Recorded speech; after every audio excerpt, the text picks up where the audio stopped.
Madame, Monsieur, bonjour et bienvenue dans votre magazine Écran Vert. La République démocratique du Congo se présente comme étant un pays solution face au changement climatique. Et ce jour, nous allons parler de l'apport du secteur minier par rapport à cette solution sur le plan climatique. Pour en parler, nous recevons sur ce plateau Monsieur Héritier Desmazou. Il est expert à la cellule technique de coordination des planifications minières. Donc, c'est un service spécialisé du ministère de Mines. Le portrait.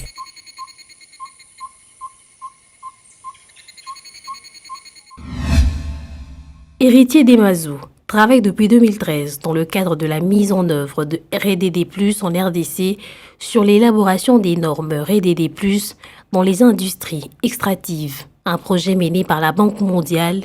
Il a été formé au Japon sur les développements durables du secteur minier et aussi en Corée du Sud sur le développement durable du secteur minier ainsi que la réhabilitation des sites miniers. Avec sa double formation, Héritier Desmazou a un diplôme en études approfondies en environnement de l'Université de Kinshasa DA en sciences de l'environnement et aussi un master en santé publique, option santé environnementale de l'École de santé publique de l'Université de Kinshasa. Alors, Monsieur Héritier Desmazou, bienvenue sur ce plateau. Merci. Vous avez été à Glasgow en Écosse et vous avez vécu le concept RDC Pays Solutions. Et vous pensez que c'est un concept qui a emporté, c'est un concept qui s'est imposé? Merci bien, madame, pour la question. Effectivement, nous avons été à Glasgow, au Royaume-Uni, pour parler de l'apport du secteur minier de la RDC dans la lutte contre le changement climatique. Nous nous sommes présentés là-bas avec un thème, la transition énergétique du secteur minier, sa contribution, et puis la RDC Pays Solutions. C'est-à-dire que depuis un certain temps, c'est la période de la grande accélération où le monde fait face à une période anthropogénique, c'est-à-dire que les activités humaines ont occasionné des impacts négatifs sur le climat. Et ces impacts négatifs nous ont amenés sur un concept que nous appelons changement climatique.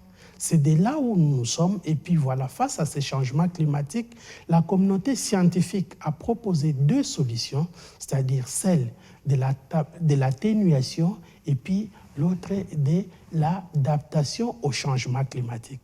C'est face à deux propositions de la communauté scientifique que nous nous mettons à réfléchir. Alors, vous mettez à réfléchir, nous comprenons déjà que l'homme est au centre de la crise climatique et aujourd'hui, l'homme est au centre de la recherche de la solution climatique. Oui, l'homme est au centre de la recherche de la solution des problèmes auxquels nous faisons face. Alors, on se dit que non, écoutez, les changements climatiques sont déjà là, qu'est-ce que nous devons faire ? Alors, depuis un certain temps, les gens commencent à réfléchir. Et nous, au niveau du pays, nous nous sommes dit, nous avons le potentiel qui peut contribuer à cette lutte au niveau mondial. Nous avons nos forêts, nous avons nos sources d'eau, et puis nous avons nos minéraux.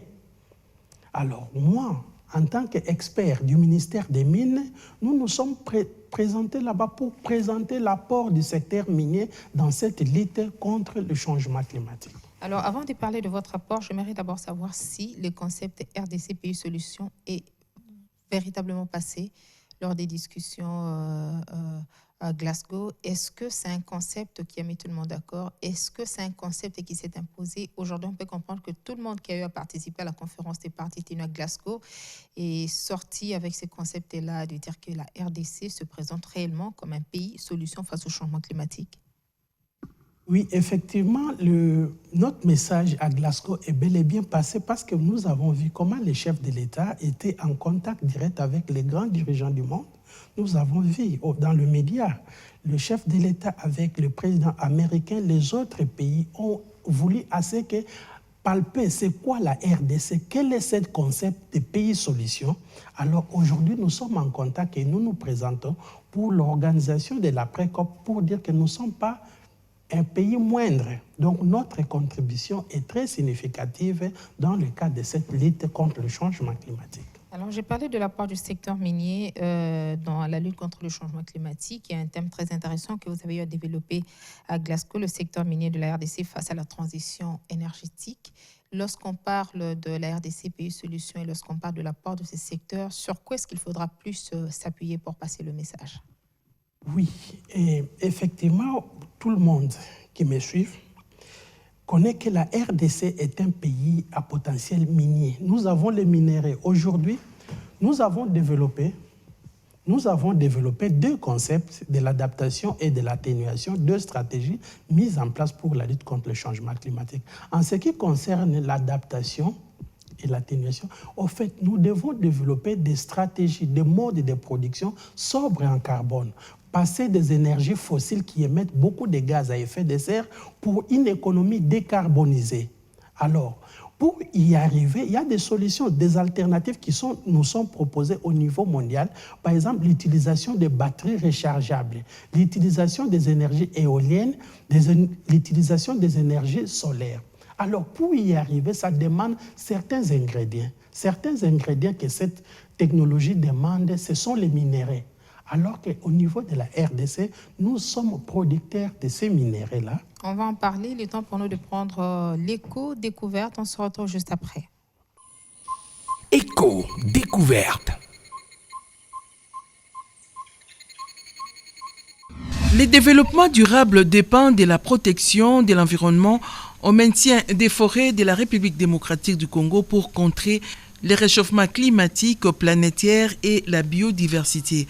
Et c'est en vue de former et sensibiliser toutes les couches de la population à l'entretien et l'aménagement des forêts à mangroves. Avec l'appui des Rainforest Fund et plusieurs centres dans la province du Congo central, précisément à Mwanda, au village Boulambemba et à Banana, les experts expliquent le rôle que joue la mangrove. C'est une forêt qui vit au milieu de l'eau douce et l'eau salée. Et c'est une forêt qui nous donne l'oxygène, parce que c'est une forêt naturelle. Et cette forêt, c'est les frayeurs, les maternités de poissons. Alors, donc c'est l'amortisseur. S'il n'y a pas cette forêt, l'océan peut aller jusqu'à Boma. S'il vous plaît, c'est la seule forêt qui nous donne le temps de respirer. Et c'est la seule forêt qui nous donne à manger. Et c'est la seule forêt qui garde l'équilibre de Mwanda. L'État, s'il veut réellement protéger les parcs marins, les mangroves, doit donner des alternatives à la communauté, l'électricité. Parce qu'avec l'électricité, il peut préparer avec des réchauds électriques pour réduire l'air pression sur la mangrove. Makaka betu na kuyunduka na bao mbizi fondaka ya mingi. Mebubu yai bitu fana monaka ba mbizi tamatama ba buleto ba masolo ba poisson si ba dinosaure ba mbizi mingi. Mebubu ya mwabitu bora daka yao ikele.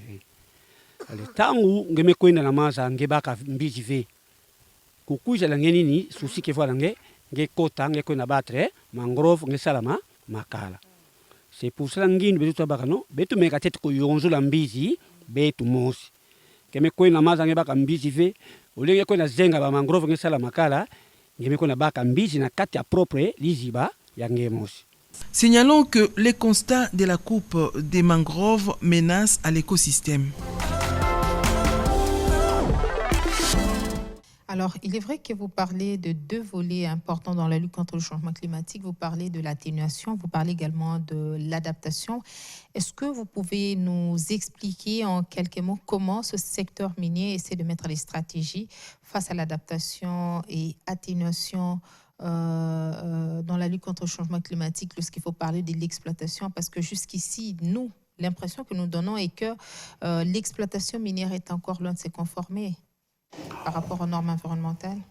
Oui, merci beaucoup, madame. Je vais vous dire que non, le secteur minier de la RDC s'aligne dans cette stratégie de lutte contre le changement climatique par le fait que nous avons les minéraux, mais nous ne sommes pas restés cloisonnés à nous-mêmes, le secteur mine RDC. Non, nous sommes allés vers la communauté internationale pour vendre notre potentiel. Nous sommes dit que nous avons les minéraux.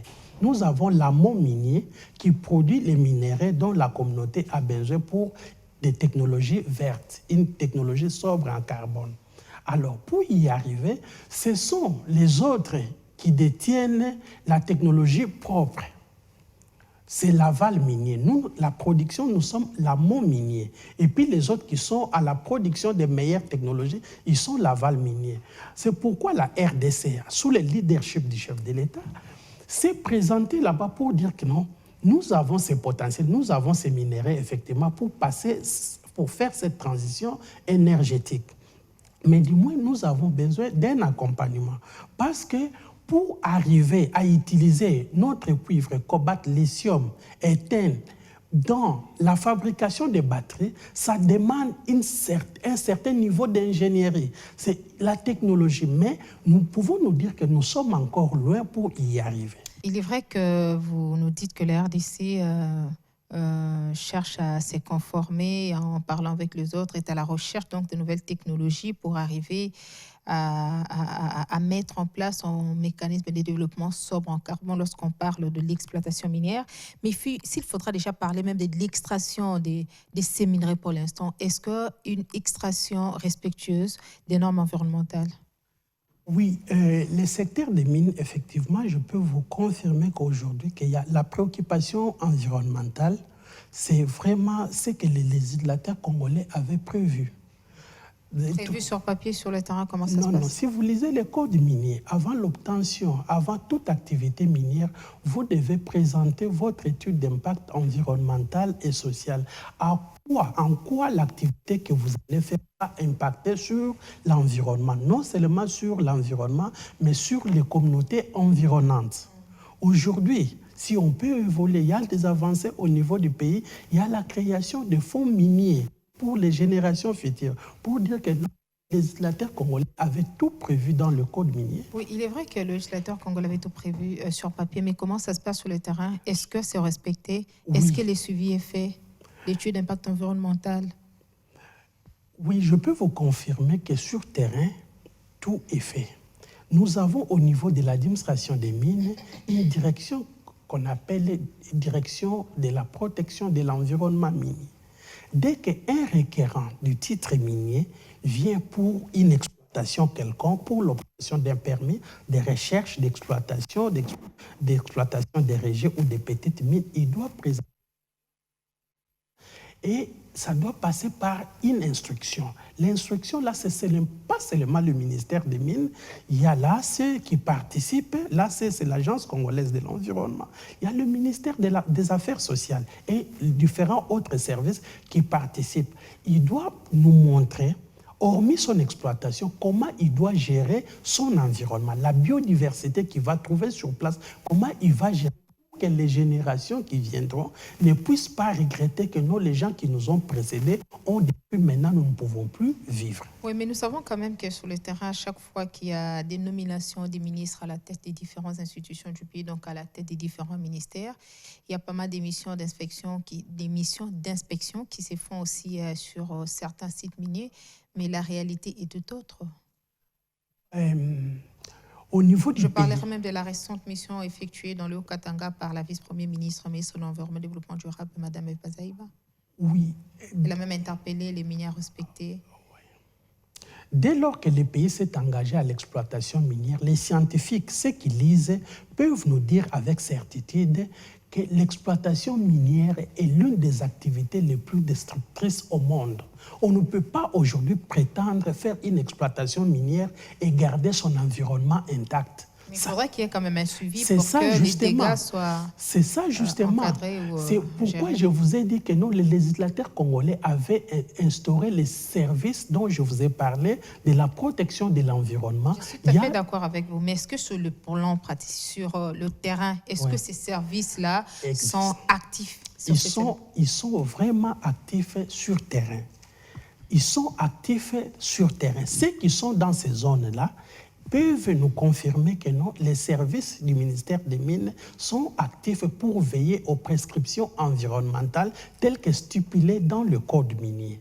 Il y a des missions d'audit, des suivis, des surveillances de tout ce qui s'est fait. Tout ce qui est fait, toute exploitation doit être annoncée au préalable auprès du gouvernement et puis tout est connu. Ce n'est pas qu'il y a des histoires qui se font en cachette. La seule chose que j'insiste, sur le plan scientifique, toute exploitation minière génère quelles que soient les meilleures technologies utilisées, génèrent toujours l'impact négatif sur l'environnement. Ça, c'est sûr. Et c'est compensé par? C'est compensé parce que tout requérant qui vient avant le début de son exploitation, il doit consigner un fonds. C'est-à-dire qu'à la fin de son exploitation, on doit réhabiliter l'environnement. C'est comme ça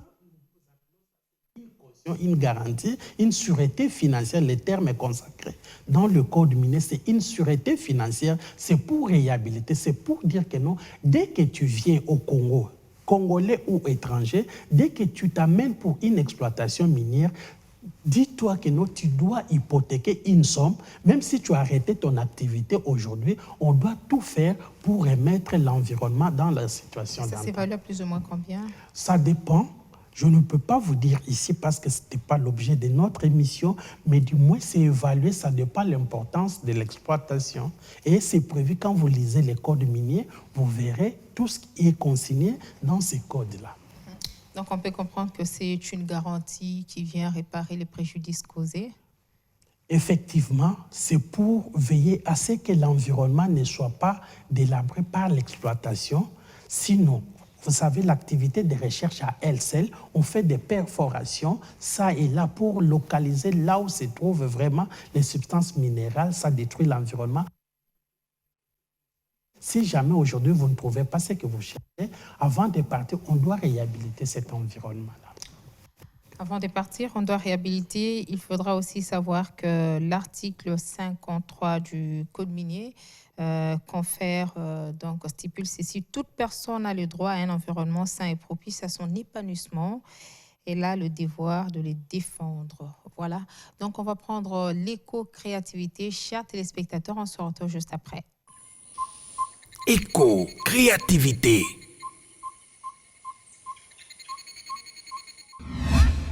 À chaque problème, une solution. À l'insalubrité de la ville de Kinshasa, une poubelle intelligente. Face à près de 10 millions de tonnes de déchets que produit la capitale le jour, un trio de jeunes étudiants opte pour une poubelle intelligente. Ensemble, cette équipe de jeunes chercheurs congolais dit apporter une réponse dans la gestion durable des déchets. Constituée d'un fût recyclé, peint en verre avec une lampe témoin, cette conception écologique made in DRC est structurée en 2 parties, mécanique et digitale, pour son bon fonctionnement. Il faut qu'une personne s'approche d'elle dans une distance de 10 cm à une poche donnée, la poche qui correspond à son déchet. Il y a 2 poches, recyclables et non recyclables. Une fois que la personne s'approche à la poche voulue par rapport à son déchet, la poche va s'ouvrir automatiquement et la personne va devoir jeter le déchet à l'intérieur. Alors, si la personne, par contre, ne connaît pas comment suivre la procédure pour jeter un déchet, la poubelle aussi parle. La poubelle parle pour expliquer comment est-ce que la personne doit jeter le déchet au sein de la poubelle. Alors, une fois que la poubelle est pleine, elle va bloquer la poche pleine, la poche en question, et renvoyer un message à notre serveur. Il va renvoyer un message en signalant l'identité de la poubelle, le lieu de la poubelle, et ainsi que d'autres données telles que le poids de la poubelle. Et il va représenter cela avec une graphique. Alors, partant de là, les autorités... La poubelle intelligente est alimentée par un panneau solaire pour assurer sa connexion 24 sur 24 heures à l'Internet et garder son autonomisation. Elle est connectée 24 heures sur 24. Elle est autonome aussi par rapport à son énergie. Donc, elle ne dépend pas d'une énergie quelconque. Elle est munie d'un panneau solaire et de batterie qui fait qu'elle est autonome elle-même. On a tracé un chemin vers l'IoT, donc plus technique encore. Alors, ce qui nous permet à chaque moment de ne pas avoir de perturbations et de donner des informations réelles. Donc à chaque fois qu'elle est pleine, elle va renvoyer les informations à la base et elle va signaler les autorités ou le gens compétent en la matière pour venir dégager ces déchets-là. Une autre astuce, c'est le recyclage qui se fait à l'intérieur selon les types de déchets. Grâce aux déchets récoltés, recyclables, on les transforme en engrais naturels, biologiques pour nos plantes et pour nos champs. Et les déchets non dégradables, comme les plastiques et tout, elles sont aussi transformées pour des objets de décoration, juste pour donner un coup de pouce à tout ce qui est transformation et tout. Partie des idées à un outil écologique utile pour la ville, cette poubelle intelligente est aussi dotée d'un système d'alerte automatique. Ce projet il est doté d'intelligence artificielle. À l'intérieur, il y a un désodorisant écologique qui est fait à base des solutions 100% naturelles pour pallier aux problèmes d'odeur. En fait, ces problèmes, c'est souvent gênant pour les ébouilleurs et les gens qui jettent, en fait, qui viennent ramasser les déchets. Et en plus de cela, il y a une fan, voilà, pour aérer l'intérieur de la poubelle. Ce premier prototype a pris 3 mois pour être mis sur la place publique, d'où un message de soutien lancé au président de la République pour plus de performances. On est parti de la folie à la poubelle intelligente et ça n'a pas été facile. Nous aimerions à ce que le président de la République de soutenir ces projets, que ces projets voient le jour parce que ces poubelles cadrent dans la liste de Kin Bopeto et s'inscrit également dans ces programmes-là. Et c'est une poubelle intelligente qui éduquera la population. C'est une poubelle vraiment qui sensibilisera. La poubelle intelligente, un outil pédagogique pour une éducation de masse face à la gestion des déchets dans la capitale Kinshasa. L'apport du secteur minier dans la transition énergétique, la République démocratique du Congo se présente comme étant un scandale géologique. Est-ce que aujourd'hui on peut comprendre que ce secteur-là contribue déjà assez dans la transition énergétique? Effectivement, parce qu'il y a des statistiques sur la production. Nous avons des statistiques qui sont publiées sur les sites du ministère des Mines. Nous produisons chaque année des minerais qui sont utiles à cette transition énergétique. Mais dans le cadre de lutte contre le changement climatique, nous nous rendons compte, en tant qu'experts du ministère, nous nous rendons compte que notre production est toujours carbonisée, c'est-à-dire que nous utilisons des énergies fossiles. Maintenant, l'effort du gouvernement, quand le pays se présente comme pays solution, c'est-à-dire que nous sommes l'amont minier.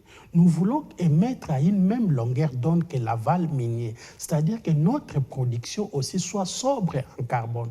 Nous adoptions des technologies propres, même les bennes, les excavateurs qui sont dans la production minière puissent utiliser aussi des énergies propres. C'est-à-dire que nous serons un pays exemplaire dans le monde. Nous allons amener tout le monde à comprendre que non, bien sûr que la RDC a non seulement les minéraux, mais il est là, il agit pour lutter contre le changement climatique. Et pensez-vous pas que si la transformation de ces minerais aussi se passe en RDC, cela contribuera encore davantage à améliorer les conditions de vie des populations? Parce que le changement climatique, la lutte contre le changement climatique, il y a aussi des populations qui font face à la pauvreté. Raison pour laquelle la RDC s'est présentée avec ses potentiels aux yeux de la communauté internationale pour dire que non, la vision, la mission de la RDC, ce n'est pas seulement de vous amener le minerai, mais venez, nous avons besoin aussi de renforcement des capacités, nous avons besoin des capitaux pour cette transition au fait des technologies que la RDC, la jeunesse, il y a la jeunesse aujourd'hui qui entend seulement RDC, pays potentiellement riche en minerais, tout ça. Mais nous voulons vivre ça ici. Nous avons des universités qu'on puisse développer des filières de technologie auxquelles les étudiants participent à cette haute technologie de transformation, de fabrication de batteries au lithium, à ion, et puis ça va permettre au pays de créer des milliers d'emplois avec tous ces jeunes qui vont dans des universités. Et de lutter contre la pauvreté, parce que nous savons que les personnes les plus vulnérables sont aussi les plus touchées aussi par le changement climatique. Nous parlons de l'apport du secteur minier dans la transition énergétique. Il est vrai que lorsqu'on parle de la transition, c'est un processus. Et à quand pourrons-nous déjà commencer à sentir l'impact de ces transitions énergétiques? Oui, il y a une citation qui dit que les hommes qui assistent à l'avènement d'une nouvelle période historique ne sentent ni ne sachent de quoi il s'agit. Nous avons commencé. Le pays existe, les lois existent depuis un certain temps. Avec l'avènement du Code minier de 2002, il y avait déjà une révolution, c'est-à-dire qu'on avait intégré dans la loi minière les aspects environnementaux. Aujourd'hui, là, nous parlons de la transition énergétique, c'est-à-dire passer à une économie décarbonisée. C'est déjà une évolution. Le pays avance vers le bon côté.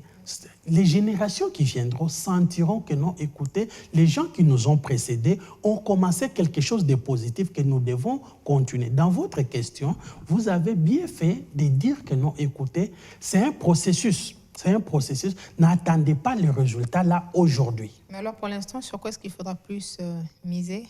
Oui, nous misons à ce que ces technologies-là viennent déjà ici. Sur les nouvelles technologies. Les nouvelles technologies, parce que nous sommes encore loin. Alors, il y a la jeunesse qui monte, ils doivent comprendre comment travailler dans une économie décarbonisée. Alors, si jamais la jeunesse est déjà formée, les générations qui viendront ne vont plus penser aux énergies fossiles. Alors que là, le pays sera toujours grand, le pays sera toujours avec, non seulement avec ses ressources minérales, mais avec une expertise avérée de sa population. Voilà.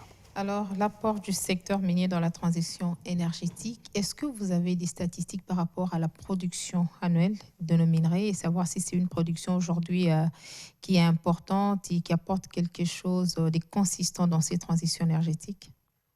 Oui, je peux vous dire en guise d'exemple, par exemple, en 2020, nous avons eu une production de cuivre, par exemple, de 1 600 000 tonnes, le cobalt de 86 600 tonnes, de zinc 15 300 tonnes, cassitérite 26 000 tonnes, coltan 1700 tonnes, et puis wolframite, nous avons 226 tonnes.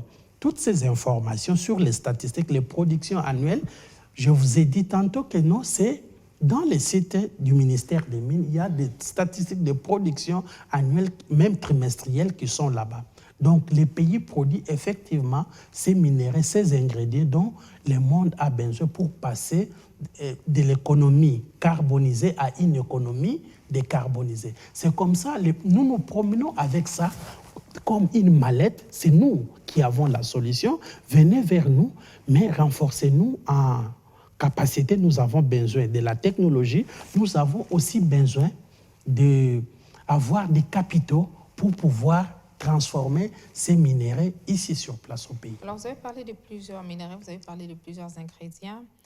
Et aujourd'hui, lorsqu'on parle de cette transition énergétique, on parle de l'apport du secteur minier. Sur quels minéraux faudra-t-il plus se focaliser? Oui, effectivement, je ne peux pas... Tous les minéraux au même moment? Oui, c'est ça justement. Nous avons les minéraux que la RDC produit. Par exemple, nous avons le cobalt, notre cobalt. Nous sommes bien positionnés au niveau mondial.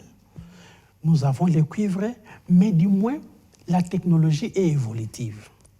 Vous savez qu'aujourd'hui, il y a des gens qui parlent même de l'utilisation de l'hydrogène pour se dire qu'on ne peut pas négliger. Nous devons inventorier toutes nos ressources minérales, en sorte que nous puissions valoriser. Dès qu'un besoin technologique se présente, on va capitaliser ce dont nous avons besoin et puis ce que nous disposons pour évoluer. Toutes les ressources sont importantes. Oui. Concept vert. Concept vert.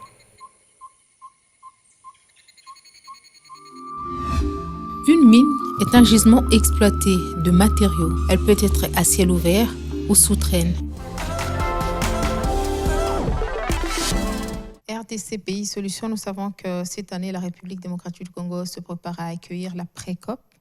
Donc, ça sera une première expérience du genre en parlant des discussions en rapport avec le changement climatique. Et vous pensez que le concept Pays Solutions doit demeurer? Il faut songer au changement, changer de concept, ou vous pensez que c'est un concept qui tient encore jusqu'ici et il peut tenir encore même pendant les 5 prochaines années? Ça dépend. Ça dépend. Je ne peux pas ni infirmer ni affirmer. Ça dépend de la vision des autorités du pays. Ce qui sera édicté, c'est ce que nous allons suivre. Alors, mais du moins, les concepts tiennent d'être maintenus, vaut la peine d'être maintenus, parce qu'on ne va pas renier. Le RDC ne va pas changer. Nous n'allons pas du jour au lendemain perdre ce que notre capitale. les ressources minières nous n'allons pas perdre nos ressources minières, nous n'allons pas perdre la superficie forestière que nous avons et puis nos ressources hydrauliques. C'est pour dire que ce concept-là a été bien réfléchi. Ça sera là, quels que soient les thèmes qu'on va adopter pour présenter les pays, mais du moins ça vaut la peine de dire que non, ce concept a été bien calculé pour les pays, ça colle bien au pays, ça sera toujours. Peut-être encore gardé pour les 10 prochaines années, peut-être qu'il appuie avec des sous-thèmes. Avec des sous-thèmes, ça dépendra de l'orientation et puis voilà. C'est très important de dire que non, le concept pays-solution, c'est à nous maintenant, experts du gouvernement, nous, population congolaise, de dire non, écoutez, au-delà de ce que la RDC, au-delà des 3 secteurs identifiés, voilà encore l'autre secteur que la RDC peut se présenter comme un potentiel pour la lutte contre le changement climatique. Donc les sous-thèmes seront développés pour pouvoir concrétiser ce thème de RDC Pays Solution. Vous avez pris part aux discussions, vous avez pris part à la grand-messe climatique tenue à Glasgow. Qu'est-ce que la participation du chef de l'État à cette grand-messe climatique vous a apporté, vous personnellement, en tant qu'expert? Oui, effectivement, la participation du chef de l'État a été d'une grande importance pour les pays. Quand le message est porté à un haut niveau, c'est-à-dire que c'est tous les pays qui endossent, le président de la République, son Excellence M. Félix-Antoine Tshisekedi Tshilombo, est allé vendre les pays pour dire non, écoutez, c'est tout mon pays qui participe à cette lutte. Bien sûr que nous ne sommes pas un pays pollueur, mais du moins au niveau local, toute ma population, toute la population congolaise agit localement pour lutter contre ces fléaux mondiaux. C'était très important. Et puis ceux qui comprennent, les scientifiques, les politiques, ont bien compris que la RDC n'est pas du reste dans cette lutte contre le changement climatique. C'était très important. Voilà. RDC Pays Solutions, comment pensez-vous aborder ce concept dans le secteur minier cette année par rapport à l'année passée?